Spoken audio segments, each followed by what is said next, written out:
All right, hello and welcome. Today, we're diving into a really unique theory, one that basically says everything, from our thoughts to the stars in the sky, is actually a form of energy. So let's just jump right in with this question. What if love, art, and ideas were a form of energy?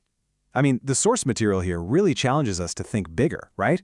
It's suggesting that our standard definition of energy is way too small. It's painting a picture of a world where our emotions, our creativity, they all have real, tangible power.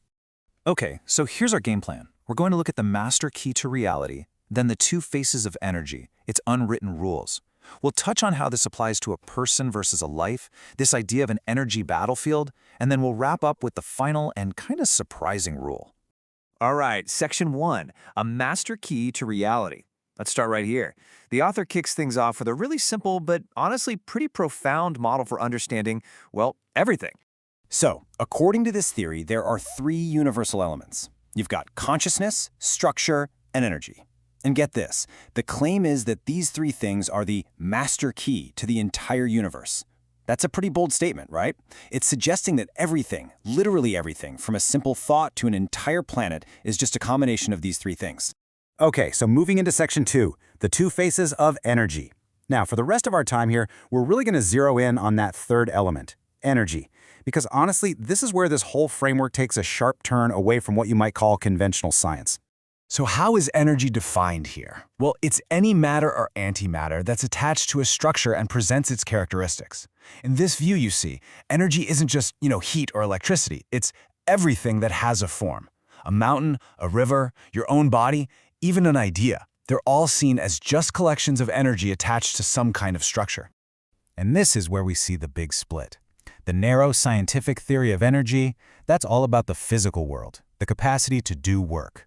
But this broad energy theory from our source, well, it includes the physical, sure, but also the spiritual and the mental.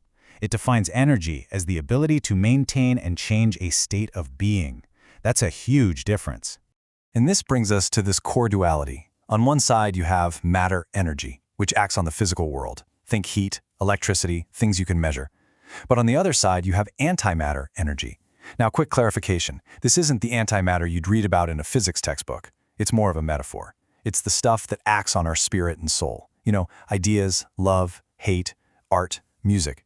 It's that invisible force that really shapes our inner world. Okay, so if everything is energy, then what are the rules of the game?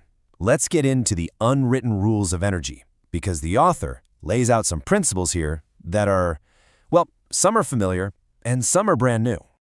Okay, this is where it gets really interesting. From the macro view, the universe as a whole, energy is conserved. The total is always zero. But, and this is a big but, from the micro view, for you as an individual, energy is not conserved. That law just doesn't apply, according to this theory. What does that mean? It means you can accumulate or lose massive amounts of energy, creating these huge swings and imbalances in your life. And a huge part of energy's power is its ability to transform. Think about it. You start with chemical energy from your food. That then becomes biological or thermal energy in your body. From there, it can transform again into mechanical energy, like when you move, or even into mental energy, when you're thinking through a problem. It's this constant flow and change. Now check out this win-win principle. It's kind of counterintuitive, right? When you share your energy, things like love, help, respect, you actually increase the total energy for everyone, including yourself. It's totally unlike money. When you give this stuff away, you end up with more. It's a transaction where literally everyone comes out ahead. All right, next section, and this is a really critical distinction in this framework, the difference between energy for a person versus a life. So what does that mean? Well, think of the person as our physical self, and the life as our spiritual self or our soul. And understanding this split is really the key to figuring out why our day-to-day existence can feel like such a struggle. Yeah, this table lays it out perfectly. We've got two different appetites. The person, our physical self, its primary need is matter energy. The key form of that, money, currency, and the purpose is survival, comfort, dignity. But then you have the life, the spiritual self. Its primary need is that antimatter energy. The key forms are things like love, faith, awe, and its purpose is growth, transcendence. And the most important part? You can't feed one with the other's food. They need different things to thrive. And the author is super pragmatic about this. It's not all about the spiritual side. There's this quote, Relying on spiritual energy alone is not enough to survive. A person living on charity has no dignity. It's a stark reminder that, hey, while we're here in this physical world, you just can't ignore the need for material energy. Trying to do so is a recipe for a life without any real freedom or dignity. So that conflict, right? The tug of war between what the person needs and what the life needs, that creates what the Source calls an energy battlefield. And that battlefield is our daily life. It becomes this constant struggle to pull in the right kinds of positive energy while trying to fend off all the negative stuff. And where does all this negative energy come from? Well, here are some of the sources of negative antimatter energy. You've got conflicts and arguments, chaotic and messy environments, criticism, ridicule, sarcasm, hearing constant complaints, even negative media. I mean, does any of this sound familiar? According to this theory, these are the things that just drain our spiritual batteries. They leave us feeling totally depleted and exhausted.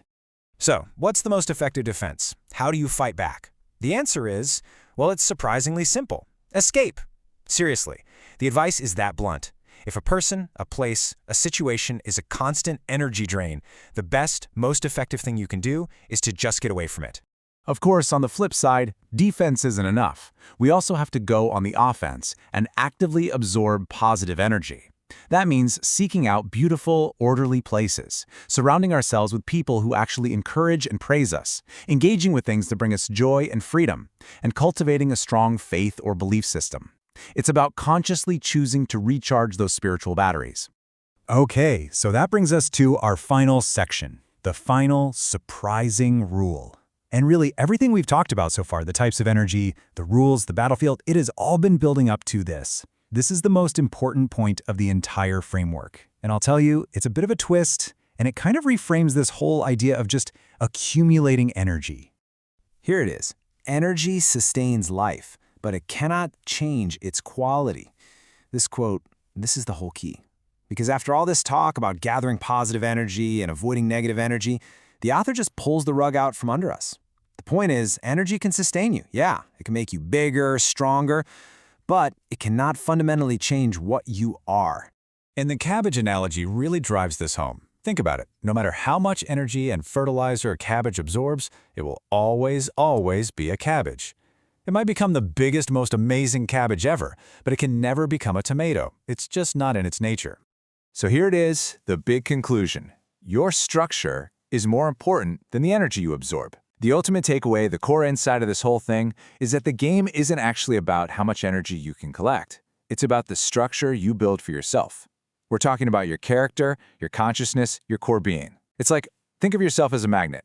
The shape and quality of your internal structure is what determines the kind of energy you automatically pull in from the universe. And that leaves us with one final, really powerful question to think about. If your structure automatically attracts its corresponding energy, then what kind of structure are you building for yourself? It kind of suggests that maybe we're focused on the wrong thing. Instead of constantly chasing after energy, maybe the real work is right here, shaping our own character, building our own internal structure, and then just trusting that the right kind of energy will find its way to us, all on its own. It's a pretty fascinating thought to end on.